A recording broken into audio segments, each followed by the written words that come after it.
there's a moment that happens after every dictator falls, and almost nobody plans for it. The cameras are there for the capture, the trial, the speech where the new era gets announced. Nobody is there 6 months later, when the country realizes the hardest part was never getting rid of the man in charge. It was figuring out who's in charge now.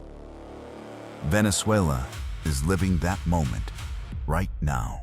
The lights went out in Caracas again last week. Not from a storm, not from an attack. Just the same power grid that's been failing for over a decade, doing what it always does when nobody is fully responsible for fixing it. 6 months ago, American forces pulled Nicolás Maduro out of the presidential palace in the middle of the night and flew him to New York to face trial. For a lot of people watching from outside, that felt like the end of the story. The dictator was gone. The headline had its ending. But 28 million people still live in that country, and none of them woke up the next morning to a government.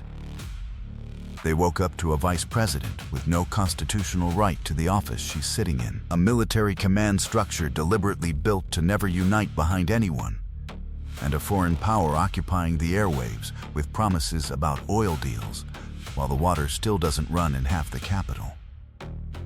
Here's what almost nobody tells you, because it doesn't make for a clean headline.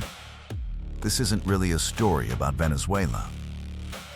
It's a story about a gap, a specific recurring gap that opens every single time a strongman falls, the space between a regime ending and a government actually existing.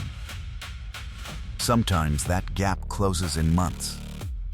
Sometimes it swallows a country for a generation. This isn't a story about whether removing Maduro was right or wrong. That decision is already made. This is the story of what happens in the gap nobody talks about. And Venezuela isn't the first country to fall into it. It won't be the last either. This isn't the first time the world has watched this exact gap open up. And it isn't the first time it's gone wrong in ways nobody saw coming until it was too late to stop. April 9th, 2003, a statue of Saddam Hussein comes down in Firdos Square, Baghdad. And for a moment, it looks like the simplest story in the world. A tyrant falls, and the people are free. The fighting itself had taken 3 weeks. What came next took years, and it didn't start with chaos in the streets. It started with paperwork. On May 21st, 2003, a former U.S. Army general named Jay Garner, the man originally put in charge of running post-war Iraq, was replaced after barely a month on the job by a career diplomat named L. Paul Bremer. Garner's original plan, the one he'd actually built before the invasion, called for something specific: demobilizing the more dangerous parts of Saddam's forces while keeping the core of the Iraqi army intact, folding existing divisions into a new national force instead of erasing them. When that plan was presented to President Bush and the National Security Council in May 2003, the room unanimously agreed: keep the Iraqi army, use it. Don't throw away the one institution that already knew how to hold the country together. Wikipedia +2 Bremer didn't go with that plan. Within his first 2 weeks in Baghdad, he signed 2 orders. CPA Order Number 1 banned the Ba'ath Party in every form it existed, what came to be known as de-Baathification. CPA Order Number 2, signed a week later, dissolved the Iraqi military, security, and intelligence services entirely. Association for Diplomatic Studies and Training sit with the scale of that decision for a second. Roughly 400,000 Iraqi military personnel were put out of work in a single signature. Counting the police, intelligence services, and other security personnel folded into the same order, the real number of Iraqis suddenly unemployed climbed past 500,000. One American officer in Baghdad described what happened next in plain language.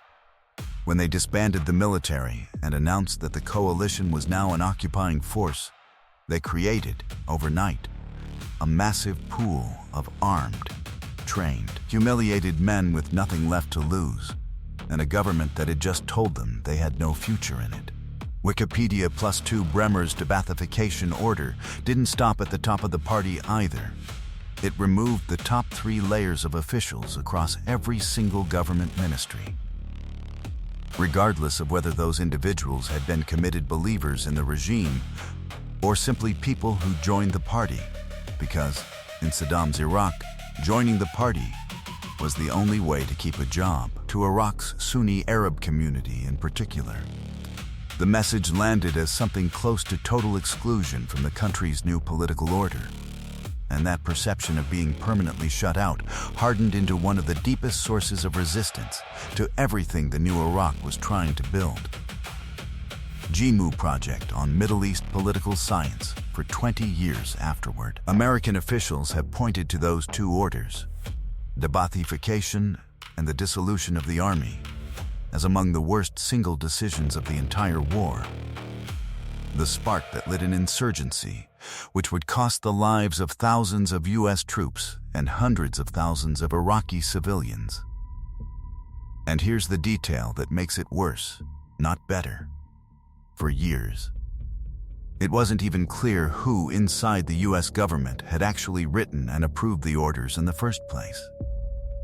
Senior officials like CIA Director George Tenet and Secretary of State Colin Powell didn't know where the decision had come from until long after it had already reshaped the country.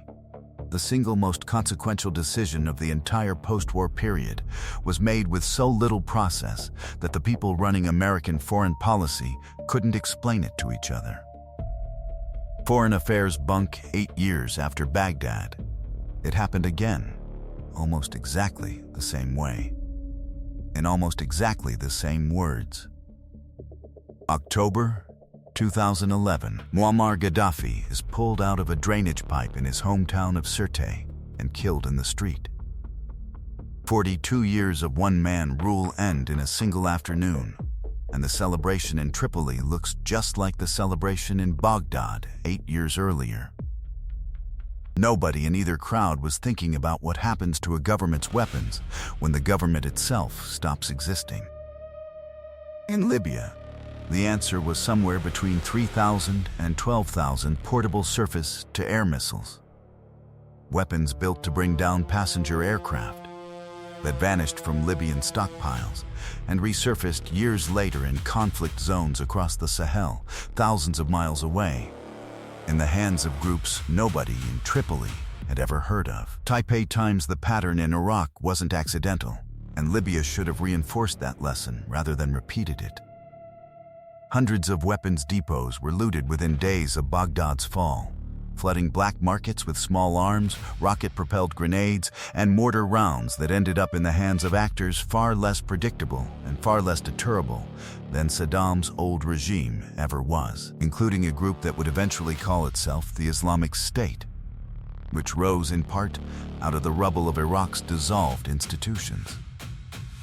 11 years after Baghdad fell, that same group overran the city of Mosul and captured large stockpiles of American-supplied weapons that the Iraqi army had simply left behind. A second generation of proliferation, cascading directly out of the first act of dismantling a state. Taipei times, here's the part that should stop you. The people who lived through Iraq in 2003 wrote about Libya in 2011 and said, almost word for word, "We've seen this before, and we know how it ends." They were right about the ending. They just weren't listened to in time to change it. The lesson isn't that removing a dictator is wrong. Saddam Hussein and Muammar Gaddafi were not martyrs, and nobody serious mourns the regimes that fell. The lesson is narrower and colder than that. Removing the man at the top has never, on its own, been the same thing as replacing the thing he was sitting on top of. A government is not just a person, it's a structure. Courts, payrolls, chains of command. The people who show up to fix the power grid on a Tuesday because someone above them told them to. Kill the man, and all of that can survive him. or with one signature from someone who's only been in the country for 2 weeks. All of that can disappear with him. History doesn't let you know in advance which one you're going to get, which brings us back to a country watching its lights go out for the 3rd time this month, waiting to find out which version of this story it's living in. Picture the moment Delcy Rodriguez found out she was now in charge of a country. Early Saturday morning, January 3, 2026, hours after U.S. forces detained Nicolás Maduro, the Constitutional Chamber of Venezuela's Supreme Court convened and ordered Vice President Delcy Rodriguez to assume the role of acting president. The ruling cited the country's manifest urgency and certain threat, and framed the move as necessary to preserve the interests of the nation in the face of the foreign aggression it currently faces. Language that managed to hand a woman unprecedented power while simultaneously casting the country that put her there as a victim. The Jerusalem Post-Orinoco Tribune now hears the legal sleight of hand buried inside that ruling, and it matters more than almost anything else in this story. Venezuela's constitution actually requires a new election within 30 days whenever a sitting president becomes permanently unavailable to serve. Death, resignation, removal from office, or abandonment of duties as declared by the National Assembly.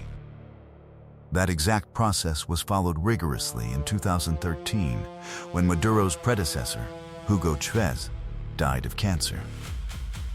ABC News, that's not what happened this time. Instead, the loyalist Supreme Court reached for a different clause in the same constitution, one that applies when a president's absence is temporary rather than permanent. Under that clause, there's no election requirement at all. The vice president, a position nobody votes for directly, simply takes over for up to 90 days, extendable to 6 months with a vote from the National Assembly. Maduro is sitting in a federal courtroom in Manhattan, facing narco-terrorism charges that could keep him there for the rest of his life. The Venezuelan Supreme Court looked at that situation and ruled, officially, that he is merely temporarily absent. ABC News, and in handing Rodriguez that temporary power, the court didn't even bother mentioning the supposed 180-day limit on it, which is exactly why observers immediately began speculating she could simply stay past whatever deadline existed, using the time to unite the fractured remains of the ruling party while shielding it from an election it would almost certainly lose. That's not a government stabilizing. That's a vacuum, deciding on its own terms how long it intends to stay open. ABC News, this is worth sitting with, because it's the cleanest example you'll find anywhere of what a power vacuum actually is. Mechanically, it isn't an absence of rules. It's a surplus of competing rules, with nobody left who can force a choice between them. The 30-day clause exists. The 90-day clause exists. Both are written into the same constitution, both are technically valid, and the only thing that decided which one applied was which judges happened to be loyal to which side on the morning the decision needed to be made. Rodriguez isn't some accidental figure who stumbled into this. She joined the Chavista government back in 2003, working her way up through the Energy Ministry, the Foreign Ministry, and the Vice Presidency since 2018.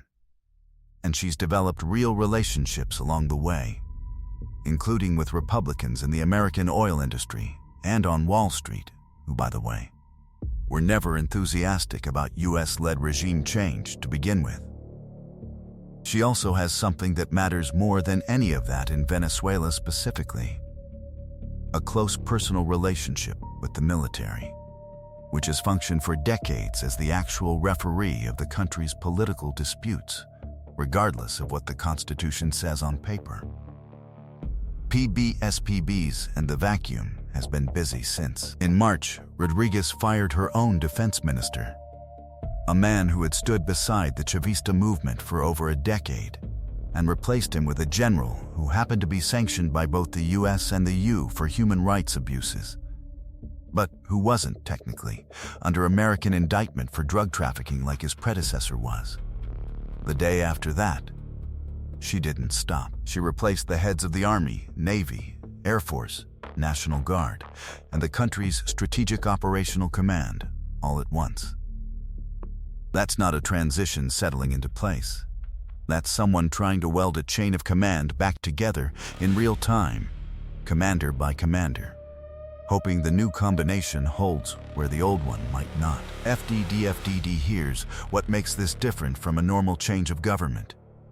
Nobody elected any of this. A United Nations fact-finding mission reported that the same repressive institutions that operated under Maduro remain fully intact, with at least 87 people detained since January alone, and civic space still severely restricted. The man is gone. The machine he built apparently is not. FD'd meanwhile, outside the country, the woman who actually won the last election, Venezuelans widely recognized as legitimate, opposition leader Mara Corina Machado, has announced she plans to return and is pushing for new elections, telling Venezuelans on social media to prepare for a new and gigantic electoral victory. Rodriguez's response wasn't to schedule that election. It was to say Machado should have to answer to Venezuela for supporting the American operation that captured Maduro in the first place. FDD. So here is Venezuela, 6 months in. A constitution with 2 contradictory clauses and no one left to referee between them. A leader nobody voted for, reshuffling generals one by one to see which combination finally holds. A legitimate election winner waiting offshore. And a foreign government that helped create this gap now deciding how long it's willing to let it stay open. This is what a power vacuum actually looks like from the inside, not chaos in the streets. Paperwork, generals, and waiting. Maria has been in the gas line since 4 in the morning. She's not protesting anything. She's not waiting for a government program or a foreign aid shipment. She just needs enough fuel to get her mother to a dialysis appointment across town, and in Venezuela in 2026, that can mean a wait measured in hours, not minutes, the same way it has for years. Regime or no regime. This isn't a small, isolated inconvenience. Roughly 3 million Venezuelans, about 10% of the entire population, live with chronic kidney disease, and around 21,000 of them depend on regular dialysis just to stay alive. Nationwide gasoline shortages have directly limited how many of those patients can even reach a dialysis center, on top of the water and electricity interruptions that already force hemodialysis sessions to be shortened or canceled mid-treatment. More than 70% of public hospitals in the country don't have reliable access to water or electricity, and only a fraction of hospital beds that technically exist are actually functioning. This isn't a side effect of the political crisis. For Maria's mother, the political crisis and the medical crisis are the exact same hour-long wait in the exact same line. PubMed Central +2 here's the part that should make you angry on her behalf. She's standing in that line in a country sitting on the largest proven oil reserves on Earth. Venezuela's oil production has collapsed from 3.2 million barrels a day in the year 2000 to roughly 900,000 barrels today. That's not a typo, and it's not really about Maduro either. A chronic lack of gasoline began back in the mid-2010s, despite Venezuela holding the world's largest oil reserves, because most of that crude is heavy and sour, requiring complex refining most of the country's aging infrastructure simply can't do anymore. Decades of government price controls kept domestic gasoline among the cheapest in the world, fractions of a cent per gallon at points, which sounds generous until you realize it meant PDVSA, the state oil company, was selling fuel for less than it cost to produce, year after year, until there was nothing left to reinvest in the refineries themselves. Lawfare +2 independent estimates suggest it would cost somewhere between $8 and $9 billion a year, every single year, through the year 2040, just to push production back up to 3 million barrels a day. Not a one-time fix. A 2-decade financial commitment, in a country that currently doesn't have a government anyone fully recognizes signing the checks. Lawfare, and it isn't just oil. In November, an explosion at the Muscar gas complex in Monagas State, a single facility that once supplied nearly half the country with cooking gas, cut propane output by 97% overnight. Officials estimated repairs could take up to 4 months. The interim government's response was to blame extremists and detain at least 11 people, framing the explosion as a deliberate plot to undermine the country's economy. Whether that's true or not, notice the reflex, even an industrial accident becomes, instantly, a political weapon to be pointed at someone. The Rio Times this is the part nobody puts in the headline. Oil, in a country like this, was never just an economic resource. Without transparent revenue management, independent auditing, and binding rules steering the money toward public services instead of discretionary spending, oil can recreate the exact same incentives that sustained Chavismo in the first place. Buying loyalty, funding patronage, hollowing out the institutions that are supposed to serve people like Maria instead of the people running them. In other words, the oil that's supposed to rebuild Venezuela is the same oil that broke it the first time. Whoever controls the spigot controls the country, and right now, the honest answer to who controls the spigot is still being worked out. One ousted general, and one foreign oil contract at a time. Lawfare, nearly 20 million people currently face severe water restrictions, and 86% of the population is exposed to water unfit for human consumption. A number that hasn't meaningfully improved even as gas provision has crept up slightly in recent years. Progress, where it exists at all, is uneven and partial. One resource gets a little better while 2 others get worse, and almost nobody's daily life feels the difference. The new humanitarian Maria doesn't know any of those numbers. She just knows the line hasn't gotten shorter since the dictator left. While Maria waits in that gas line, a very different conversation is happening in boardrooms and government palaces about the exact oil she's not getting enough of. In private conversations led by Secretary of State Marco Rubio, the Trump administration told interim President Delcy Rodriguez that Venezuela must cut ties with China, Iran, Russia, and Cuba entirely, and partner exclusively with the United States on oil production, including giving American companies preferential treatment on future sales. That's not a trade negotiation between equals. That's one government telling another, still without a constitution fully in force, who it's allowed to do business with. CNN, the follow-through on that demand, has already started showing up in the paperwork. In February, Venezuela's government suspended 19 production sharing agreements covering projects in Lake Maracaibo, the Orinoco Belt, and several mature oil fields, agreements that involve Chinese, American, South American, and Venezuelan companies alike. Those 19 contracts are now being reviewed jointly by the Venezuelan and U.S. governments, with some of them likely headed for outright cancellation. Read between the lines of that sentence. An American government is now sitting at the table deciding which of another country's oil contracts get to survive. Oil price.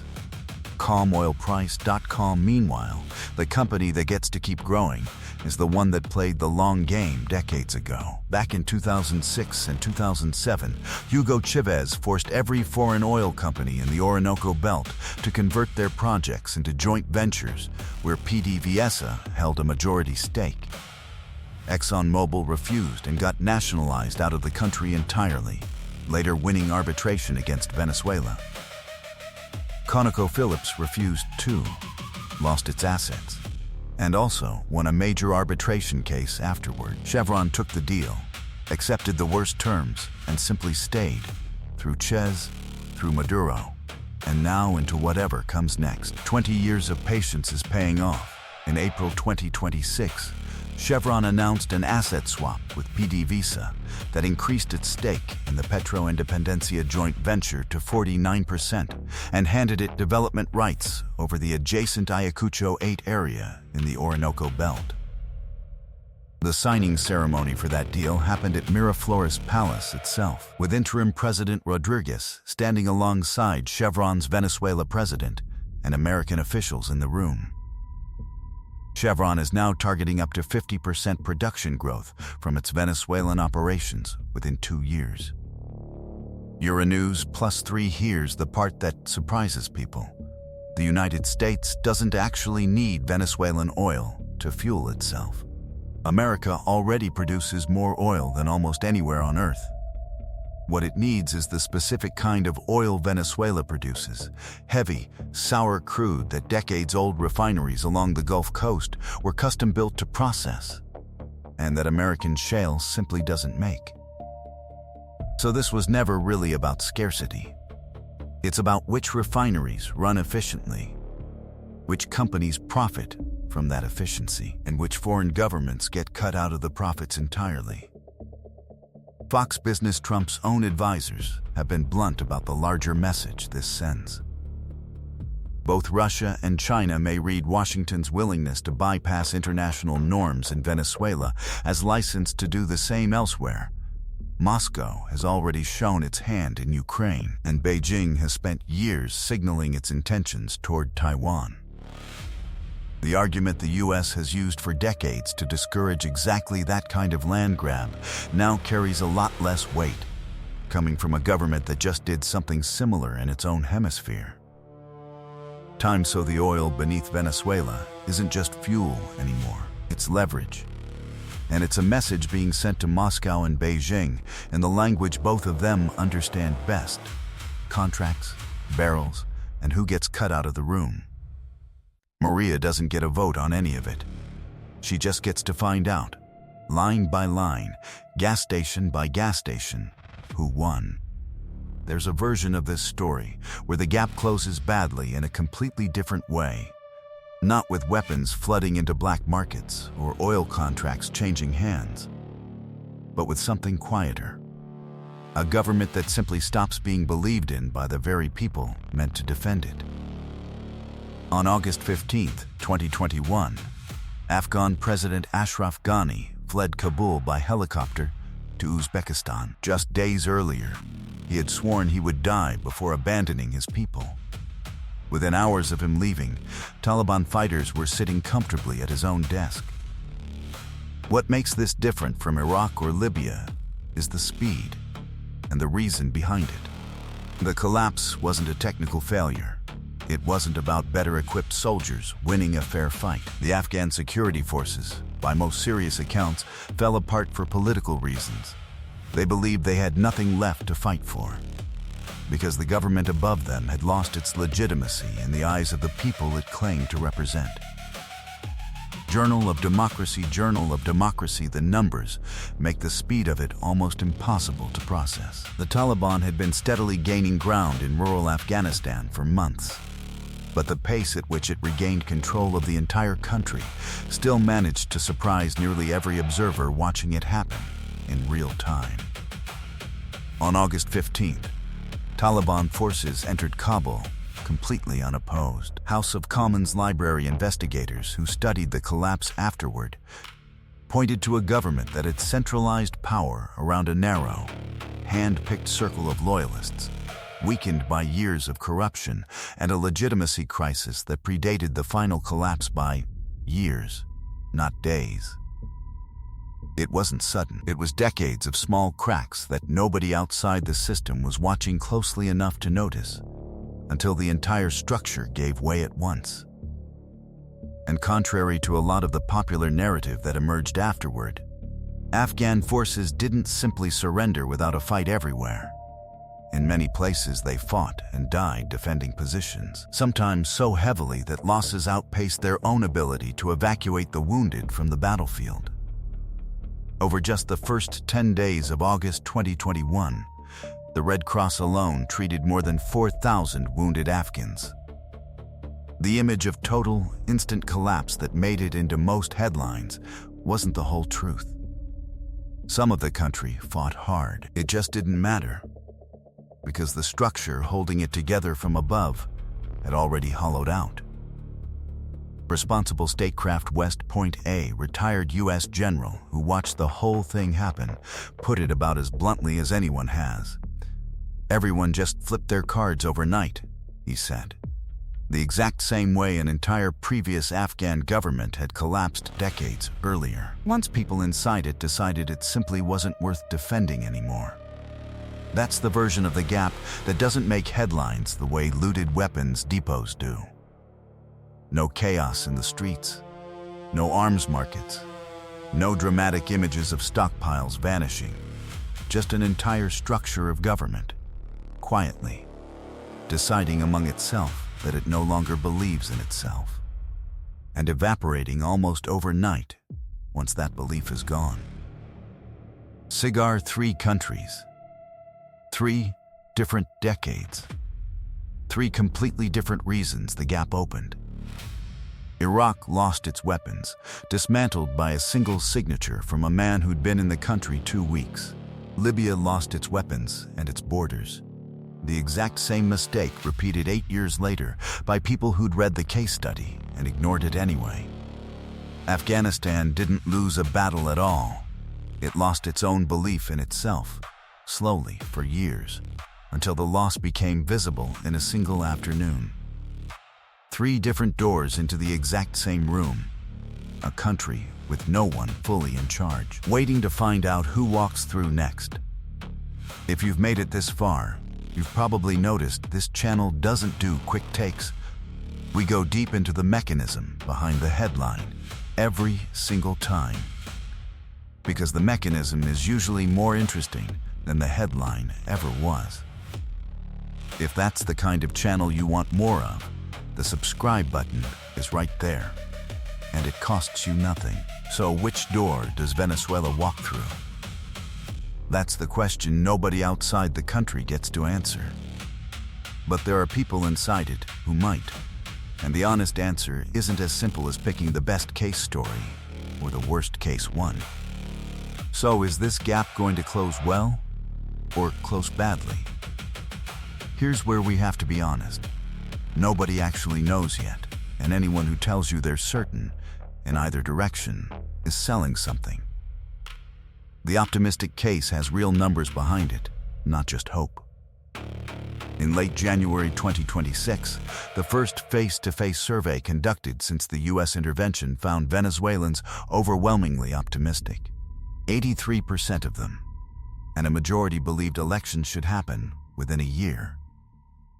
PDVSA reported oil production climbing from 942,000 barrels a day in February to 1.1 million in March. And the IMF restored formal relations with Caracas after 7 years away. Inflation, which had been catastrophic for years, slowed to 6.3% in May, the central bank's lowest monthly reading in 19 months. In April, major energy companies including Chevron and Repsol signed new development deals. International airlines resumed flights into the country, and U.S. crude imports from Venezuela increased more than 150% compared to December. Those aren't propaganda numbers from a government press release. They're the kind of early signals that, if they hold, genuinely do add up to a country climbing out of a hole it's been sitting in for over a decade. Center for Strategic and International Studies +3 from a private sector perspective, 2026 may actually offer the most favorable macroeconomic environment Venezuela has seen in years.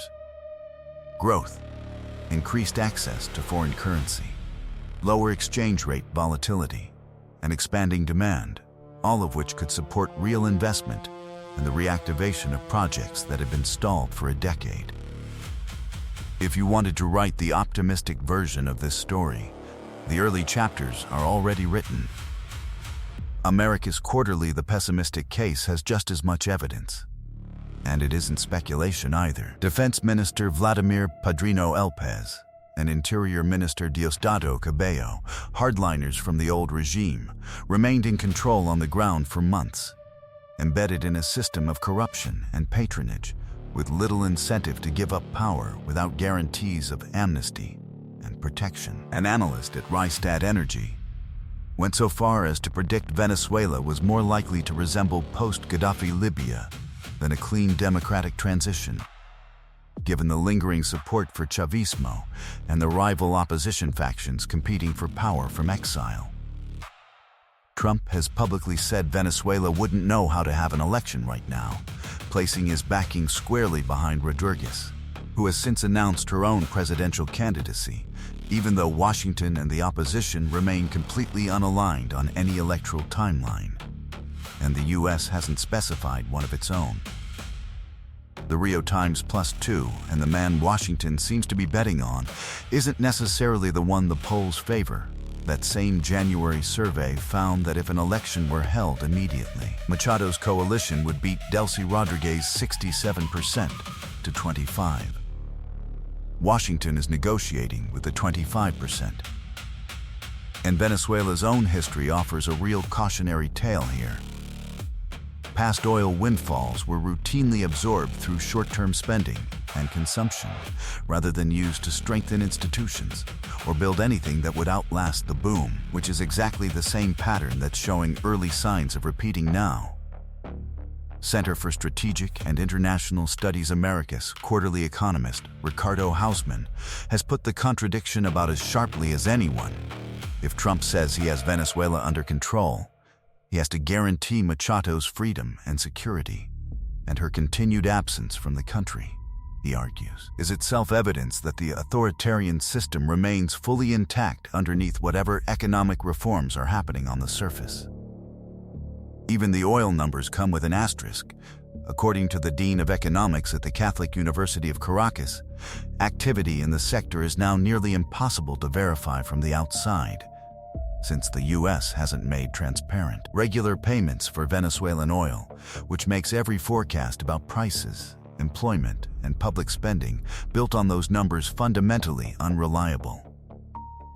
Latin site here's the honest, uncomfortable middle ground most coverage skips entirely.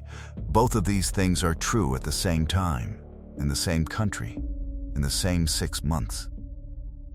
Oil production really is climbing. Inflation really is slowing. International companies really are coming back.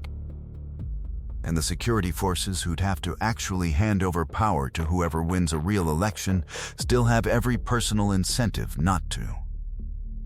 Reconstruction and repression are running on parallel tracks, and which track ultimately wins isn't a question economists or political scientists can answer from a spreadsheet. It gets answered by whether a few thousand armed men decide, the way soldiers in Kabul did in 2021, that they have something worth fighting for, or nothing left to lose. Maria, still standing in that gas line, isn't waiting on a forecast. She's just waiting to find out which Venezuela she's actually going to get to live in. Here's the thing almost nobody says out loud when a dictator falls. The hard part was never getting rid of him. The hard part is everything that has to get built afterward, by people who didn't get a vote on how it starts, in the gap between a regime ending and a government actually existing. We've walked through 3 versions of that gap tonight, and it's worth holding all 3 at once before we let Venezuela go. Iraq lost track of its own weapons, dismantled in 2 signatures by a man who'd been in the country 2 weeks. Signatures so poorly documented that the people running American foreign policy couldn't even explain to each other where the decision had come from. Libya lost track of its weapons and its borders 8 years later. The exact same mistake, made by people who had the entire Iraqi case study sitting in front of them and still walked into it anyway. Afghanistan didn't lose a single battle in the end. It lost its own belief in itself, slowly, over 20 years, until that loss became visible to the whole world in a single August afternoon. Venezuela is 6 months into writing its own version of this story, and right now, nobody, not Washington, not Caracas. Not the generals being reshuffled one by one. Not the woman who actually won the last election and is still waiting offshore to find out if she'll ever get to come home. Nobody knows yet which ending it's going to get. The oil numbers are real. The optimism numbers are real. The hardliners still embedded in the security apparatus are also real. All three of those facts are true on the same Tuesday, in the same country, and the story isn't finished long enough for any of us to know which one wins.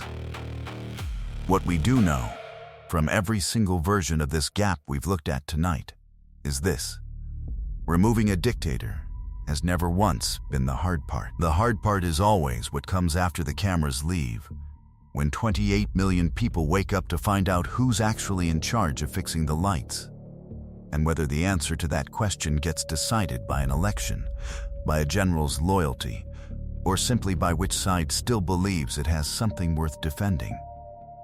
Maria is still in that gas line. She'll probably be in it again next week. She didn't ask for a power vacuum, and she doesn't get a vote on how it closes. All she gets is to keep waiting, the same way people in Baghdad waited, and people in Tripoli waited, and people in Kabul waited, to find out, eventually, which door their country walked through. History won't tell her in advance. It never does. It only tells the rest of us, years later, once the gap is already closed one way or the other, and there's nothing left to do but explain how it happened. That's the part worth remembering the next time a headline tells you a dictator has fallen and a story has ended. It almost never has. It's just beginning, and the chapter that actually decides how it goes is the one nobody puts a camera on. If this kind of story, the mechanism behind the headline, not just the headline itself, is something you want more of, subscribe, because that's exactly what this channel exists to do. And if you've got a country, a system, or a moment in history you think deserves this same treatment, tell us in the comments. We read every one of them, and more than a few of our videos started exactly that way. We'll see you in the next one.